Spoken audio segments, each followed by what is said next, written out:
Rridë është shumë e pakuptueshme për shkak se unë edhe ti e moj mend çfarë ka ndodhur edhe para luftës, edhe gjatë luftës dhe pas luftës. Mirë po që ne shqiptar që kemi besuar që liria një ditë do të vjen, pavarësia një ditë do të vjen, e posaçërisht pas pavarësisë dhe pas gjithë asaj që kemi hequr gjatë luftës që të vinë shqiptarë të në pushtet dhe që faktikisht ta bllokojnë shtetin e vet, kjo ka qenë e paimagjinueshme.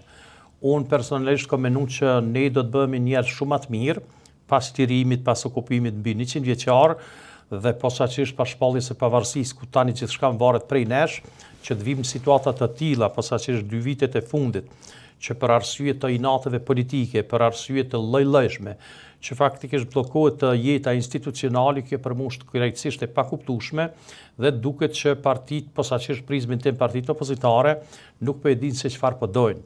Ne kemi parafërsisht 3-4 herë që lëvizja vetëvendosje në zgjedhje të rregullta edhe të jashtëzakonshme fiton dhe fiton bindshëm. Mirë po çështja gjithmonë po sillet spaku 2 vitet e fundit rreth çështjes së presidentit. Gati po bën 2 vite. Dhe nëse ne nuk po mund ta zgjedhim një president konsensual apo një president partijak, cila do që të jetë apo cila do që të jetë, është diçka që thuja se nuk po ja dojmë të mirën vetvetes, nuk po ja dojmë thuja se të mirën shtetit ton dhe ardhmërisë ton. Paramendoni ti tash që unë posaçërisht po të flas në raport me partitë opozitare. Ata në prizmin tim as nuk po dojnë që të participojnë në formimin e institucioneve, as nuk po deklarojnë se kë e dojnë për president, ata thjesht besoj që PDK-ja, LDK-ja, Aleanca duhet të hapin një emër konsensual që kë dëshirojnë që ta propozojnë për president dhe që kjo është faktikisht ajo që nuk po mund të tejkalohet, sepse lehtësisht po bëhet parlamenti për shkak se lëvizja vetëvendosje në koalicion me partitë të tjera i ka votat. Edhe tani edhe në zgjedhjet e kaluara i ka pas, do thotë parlamenti lehtësisht konstituohet. Lehtësisht zgjedhet kryetari dhe nën kryetar e parlamentit. Qeveria kurti 4 lehtësisht mund të bëhet, mirë po çfarë të bëj me presidentin, për pozitën e presidentit. Dhe nëse pozita e presidentit është ajo nyje që nuk po mund ta zgjedhin, besoj që partitë opozitare e kanë fajin spaku për disa arsye. Ata normal që po i pranojnë zgjedhjet, kurdo që po mbahen, sepse janë zgjedhjet demokratike dhe Kosova do të thotë mirë organizon zgjedhjet, ndoshta edhe shumë mirë, edhe ndoshta shumë më mirë se disa shtete ballkanike posaçërisht. Dhe meqense po garon për të fituar në zgjedhje, pastaj nuk po fiton. Dhe momentin që vjen atë situatë duhesh me qenë sado që ke numra të deputetëve. Për shembull Aleanca i ka 7 deputet, LDK-ja i ka 18, PDK-ja i ka 22. Ata duhet me fuqinë e votës së tyre të deputetëve të tyre të ndihmojnë në formimin e institucioneve, mirë pa ata nuk po e bëjnë. Kuvendi ende s'po konstituohet. Gjë pak ndoshta e paparashikueshme edhe nga komuniteti i gjithë juve që monitoroni mbikëqyrni. Rridë është e qartë. Edhe pse me 7 qershor Kosova shkoi në ato zgjedhje të jashtëzakonshme për shkak të temës së presidentit. Po kjo temë ka qenë e ditur që është në tavolinë, po. Për këtë arsye që kuvendit të mos konstituohet, kjo gjë duket është diçka në risi. Për shkak se tani lëvizja vetëvendosje po përdor një strategji tjetër që më herët nuk e kemi pa dhe po thotë që ne duhet faktikisht fillimisht të merremi vesh kë do ta kemi president apo presidente dhe lehtësisht do të bëhet parlamenti, lehtësisht do të bëhet qeveria.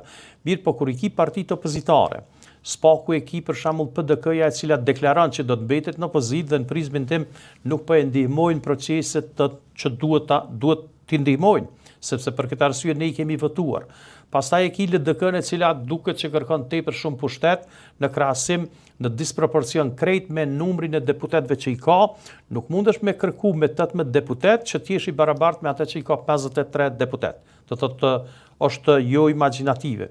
Pastaj Aleanca e cila faktikisht thotë që duhet plotëson ato 6 kushtet e tyre, mirë po asnjëherë do të kryetari i ri i Aleancës nuk ka pranuar që takohet me zotin Albin Kurti si kryetar i lëvizjes vetëvendosje. E shumë në media do të thotë që deklaron që do të takohet, mirë po duhet ketë sipas tij apo donaj që të ketë debat televiziv. Unë mendoj që debatet televizive janë të mira, mirë po koha e debateve televizive përfundon me përfundimin e zgjedhjeve, se sigurisht para zgjedhjeve janë të mirë se ardhura. Do të thotë për me pa qytetarët tanë kë do ta votojnë, po kur përfundon ajo dhe kur mbetesh me 7 deputet, e ai tjetri ka 53 deputet vetë, me partitë të tjera që besojmë që gjithmonë janë në anën e fituesit, mund të ketë edhe 62-63 deputeta, atëherë është e mundshme që mos të takohesh me një kryetar të partisë fituese. Pastaj kemi pas zoti Bedri Hamza që ka deklaruar disa herë që PDK-ja do të mbetet në opozitë, po le të mbetet në opozitë, se në opozitë edhe është. Mirë po besoj që po e damton vetë PDK-n me një çështje të cilën unë s'po muj me kuptu. Ata duhet të participojnë, sepse është partia më e fuqishme, partia më e madhe opozitare, dhe ata duhet të ndihmojnë në formimin e institucioneve. Ata duhet t'japin, apo mund t'japin, një emër për president. Unë nuk kam një as PDK-n, as LDK-n, as Aleancën, kë e dojnë si president. Dhe na e dim që për që ndikush kandidat serioz për president, duhet i ketë 30 nënshkrime nga këta deputet të Republikës Kosovës, sepse kështu është mënyra e zgjedhjes së presidentit. Pastaj pjesa tjetër, nëse të gjitha partitë opozitare bëhen bashkë, atëherë sigurisht që do të ishte në të mirë të përgjithshme, sepse do të mund faktikisht të bëni një presion më të madh tek lëvizja vetëvendosje që ne të shkojmë më tutje. Ata nuk po kanë kandidat as si kandidat përbashkë, opozitar, nuk po kanë kandidat as si parti individuale dhe e gjithë sfera apo jeta politike është duke ardhur kush kënd ta fajsoj. Do të thotë partitë opozitare fajsojnë lëvizjen vetëvendosje kënd se nuk po don mi formu institucionet. Lëvizja vetëvendosje deklaron që institucionet let formohen, por duhet të gjendet formula për president. Dhe për këtë arsye po kemi një situatë që është më e lodhshme për qytetarët e Republikës tonë dhe që është e dhëmshme që i kemi aty 100 deputet shqiptar. I kemi pastaj 10 pakicave jo sërbe dhe i kemi listën sërbe me cilën besoj që asnjë parti shqiptare nuk don me bashkëpunu posaçërisht pas asaj çfarë ka ndodhur me sulmin terrorist në Banjsk. Besoj që është e qartë. Askuj nuk i duhet këtë qeveri apo lema të ndihmojë në zgjedhjen e presidentit një parti e cila fatkeqësisht është aty për shkak të pakës së ahtisarit, të cilat i kanë vendet e rezervume dhe që me ta faktikisht bëj qeveri kushdo që mendon ashtu e ka gabimisht, por prapë e them 100 shqiptar e duhet për parlament dihet duhet 61 deputet, për qeveri duhet 61 deputet dhe për 2 seanca duhet të ketë quorum, duhet jenë 80 deputet. Do të thotë i kemi 100 shqiptar deputet, duhet 80. Edhe ata kanë të drejtën ligjore, kanë të drejtën njerëzore, kanë të drejtën si deputet, që të votojnë për, kundër apo të abstenojnë. Mirë po këta nuk po shkojnë me formu quorumin, dhe shumë me dhëmshme. Unë i kuptoj do të thotë luftën politike.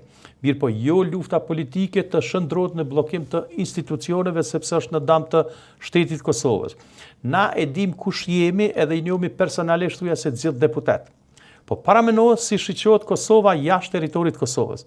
Çfarë bëjnë ata me ne, si na shiqojnë do thotë një shtet i cili nuk është funksional qoftë Bashkimin Evropian apo qoftë shtetet tona miqësore.